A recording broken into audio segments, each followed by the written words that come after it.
Bismillahirrahmanirrahim. In our last class, we had discussed about the potential field due to a dipole. Today, we will try to solve some problems related to each topic of this chapter which we discussed. So, our problem number 1 is that the value of electric field at the given point is given as E is equal to 10 arrow minus 200 A5 plus 300 AZ volt per meter. Determine the incremental work required to move a 20 microcoulomb charge a distance of 6 micrometer in the direction of arrow A5 AZ in the direction of the electric field intensity and in the direction of this vector. So if we look at this problem, the electric field intensity is given, the amount of charge is given, and the distance is given. And we have to find the incremental work required. In part A, in the direction of arrow, in part B, in the direction of A5, and so on. So let's discuss about this problem.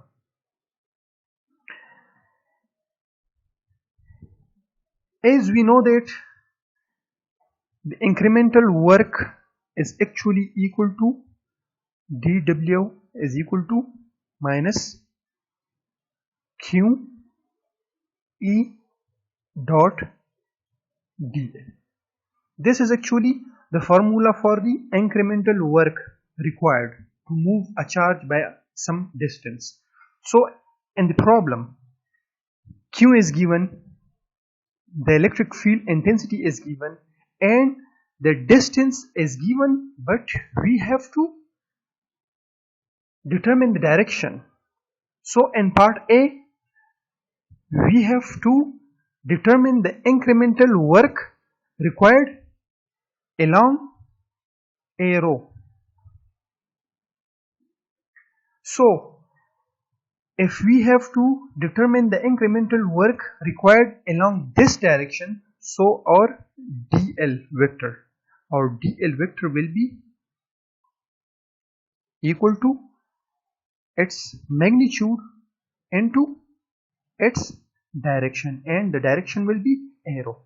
So our dl vector will be equal to d rho arrow. This distance is given, and we will have arrow. In part B, our dl will be equal to, our dl vector will be equal to rho d phi a phi, because we have to determine the work done along the direction of phi. So our dl will be equal to rho d phi a phi, whereas this d rho, this d phi, this is actually the magnitude, and the magnitude is given, whereas we will have to determine dl along the direction arrow in part A, and along the direction a phi in part B, and along the direction az in part C. We have the dot product, the electric field intensity is given, so we will take the dot product of E and dl. So let's solve this question.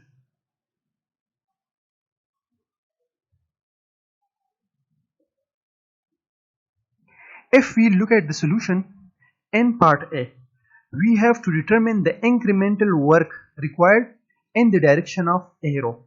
So in this case, dW is equal to minus Q E dot dl, where in this case dl will be equal to d rho arrow. D rho is given, that is 6 into 10 raised to power minus 6, because d rho is equal to 6 microcoulomb. So it will be equal to 6 into 10 raised to power minus 6 into arrow, because we have to determine the incremental work required along the direction arrow. So our dW will be equal to minus Q E dot dl. if we look at the electric field intensity at point P is given by 100 arrow minus 200 Fi plus 300 Az. So if we take the dot product of arrow with this equation, the result will be 100 volt per meter, because arrow dot arrow will be equal to 1, Fi dot arrow will be equal to 0, and Az dot arrow will be equal to 0. So E dot dl will be equal to 100 volts per meter, and this is actually the magnitude, 6 into 10 raised to power 6. So if we take the dot product of this dl with E dot dl, so we will get minus 20 into 10 raised to power 6 coulomb into 100 volts per meter into 10 into 6 into 10 raised to power minus 6 meter, and we will get minus 12 nanojoules. In part B, we have to determine the incremental work required in the direction of A phi. So here in this case, dl will be equal to rho d phi A phi, whereas rho d phi is the magnitude of this differential length vector, whereas A phi will be the direction. So dl will be equal to rho d phi A phi, and we know that rho is equal to 2. So it will be equal to 2 d phi A phi. So we will take the dot product of this dl with E. So arrow dot A phi will result in 0, A phi dot A phi will result in 1. So the result will be minus 200 volts per meter. The result will be minus 200 volts per meter, and this is actually the distance. So we will get 24 nanojoules. Similarly, in the direction of Az, it is approximately the same.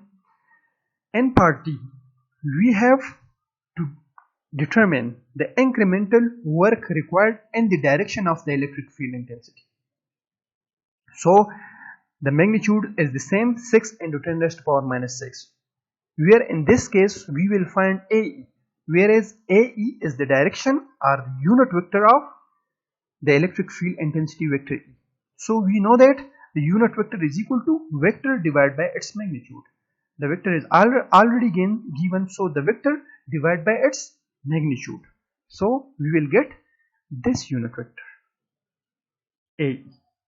If we put these things in the formula, so we will get dw is equal to minus q E dot dl, minus q E dot dl, because in this case dl has the rho, phi and z components, all the three components. So we will take the dot product of E dot dl, and we will get minus 44.9 nanojoules.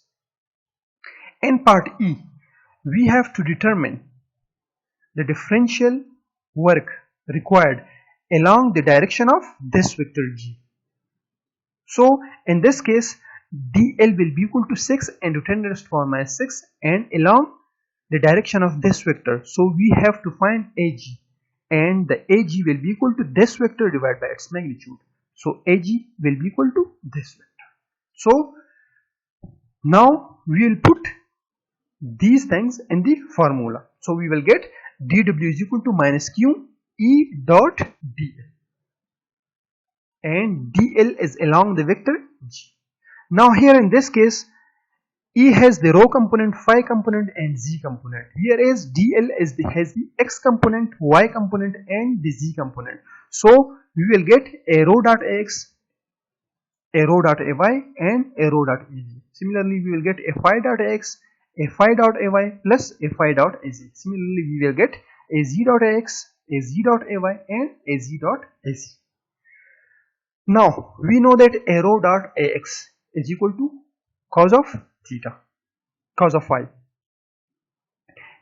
Arrow dot ay results in sin of phi, and arrow dot az results in 0, because in cylindrical coordinate system arrow and az are mutually perpendicular to each other. So we will have to find arrow dot ax, arrow dot ay, phi dot x, phi dot ay, and az dot az results in 1. So we know that arrow dot ax is actually cos of phi. We already know about the phi angle, that is 40 degree. So cos of 40 degree sine of 40 degree, and we know that phi dot x is equal to minus sine of phi. It results in minus 0.603. So we will put these values and we will get the answer. So this is actually the incremental work required along the direction a rho, a phi, a z, whatever the direction is, we can get the result. We have problem number 2. Now if we look at this problem, the electric field intensity is given, that is 120 arrow volts per meter. Find the incremental amount of work done in moving a 50 microcoulomb charge a distance of 2 mm from this point to this point. Now here we have the initial and the final points. Here we have the initial and the final points. So from these 2 points we can determine the vector PQ. So if we know about the PQ, we can get its direction, because from a vector we can get its direction, and its direction will be equal to its vector divided by its magnitude. So the distance is already given, so dl will be equal to 2 into 10 raised to power minus 3. That will be actually its magnitude, and we will get the direction from the vector joining these 2 points. So from P to Q, and in part B it will be from Q to P. So remember, from P to Q, if we get the amount of work from Q to P, the work will be the same but with a negative sign. So from P to Q, the vector along this direction will be equal to QP, from which APQ is equal to vector divided by its magnitude. We have the initial point and the final point. From these 2 points we can determine the vector, and it will be equal to 2 minus 1 into AX plus 1 minus 2 into AY plus 4 minus 3 into AZ. So our vector will be AX minus AY plus AZ. And in order to get the direction, so APQ will be equal to vector divided by its magnitude, and the magnitude is actually under the root 3. So the incremental amount of work will be equal to minus QE dot dl. The charge is already given, the electric field intensity is already given, and dl will be equal to magnitude into the direction, because dl is a vector quantity, a differential length vector. It will have the magnitude is given, the distance is given, and we found the direction from this vector. So if we take the dot product, here we have a rho dot x, a rho dot ay, because here we have the x component, the y component, and the z component. A rho dot az will result in 0. So we know that a rho dot x results in cos phi, a rho dot ay results in sin phi. So from this point we can determine the angle phi, because the angle phi will be equal to tangent inverse y by x. So tangent inverse 2 by 1. So the angle phi is 63.4 degree. We can find out cos of phi, sin of phi, and by putting these values in this equation we will get the incremental amount of work done.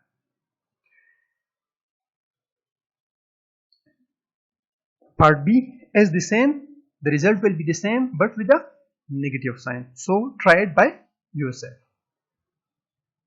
Now let's discuss problem number 3. In problem number 3 we have a vector G, 4x ax plus 2z ay plus 2y az. We have an initial point and we have a final point. We have to find the line integral of this vector using the straight path and using the parabola. 2 paths are given, the initial point and the final point is given. We have to find the line integral of this vector using the path. In part A we have to use the straight path, and in part B we have to use the parabola path. So if we look at this equation, let's modify this equation. Let G is equal to 4x ax. So if we replace 4x by 3xy square. So the problem will get interesting.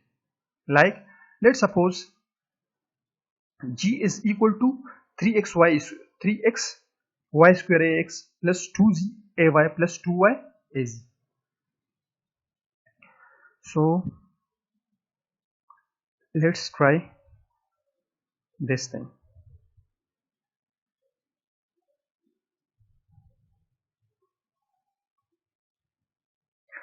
Let's suppose we have a vector field G, and this G is equal to 3x y square ax plus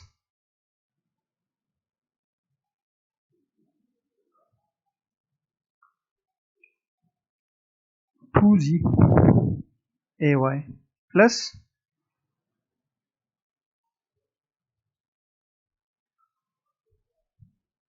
2y az.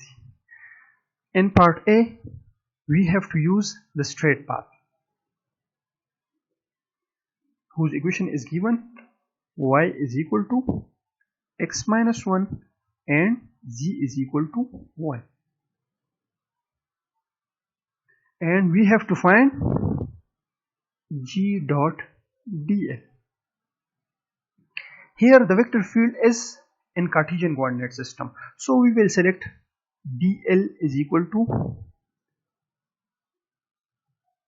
dx ax plus dy ay plus dz az. So our g dot dl will be equal to, or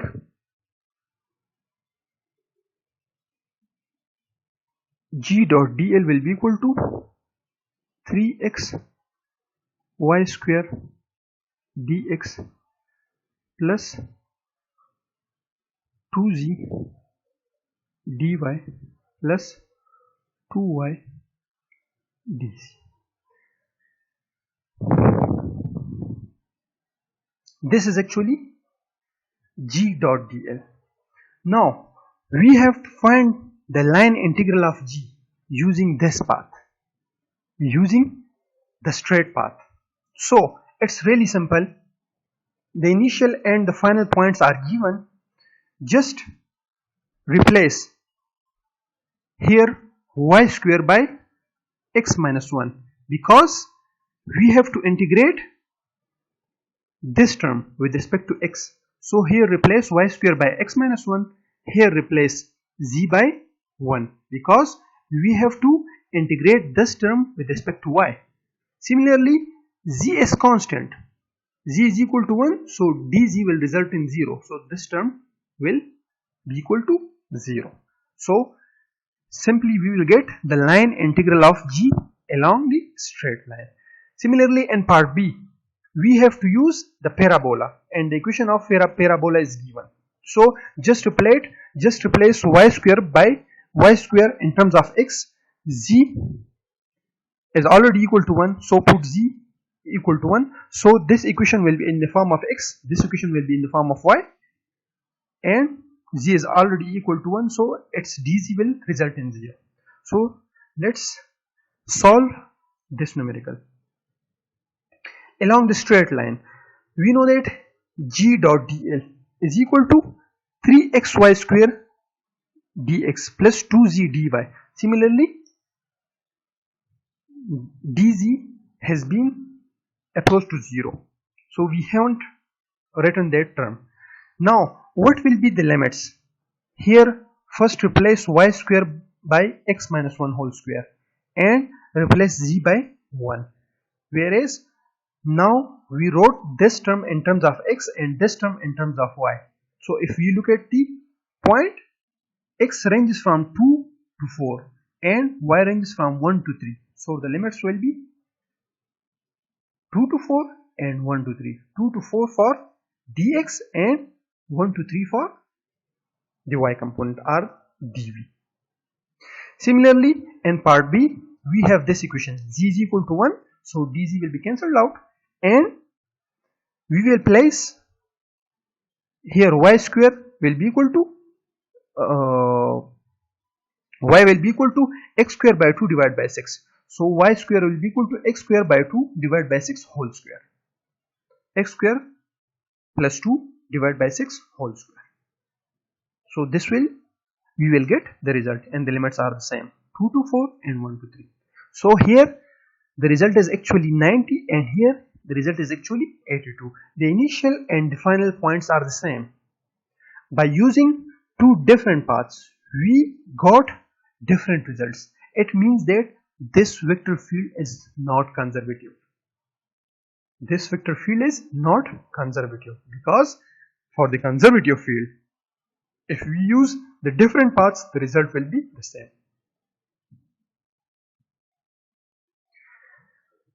Now problem number 4.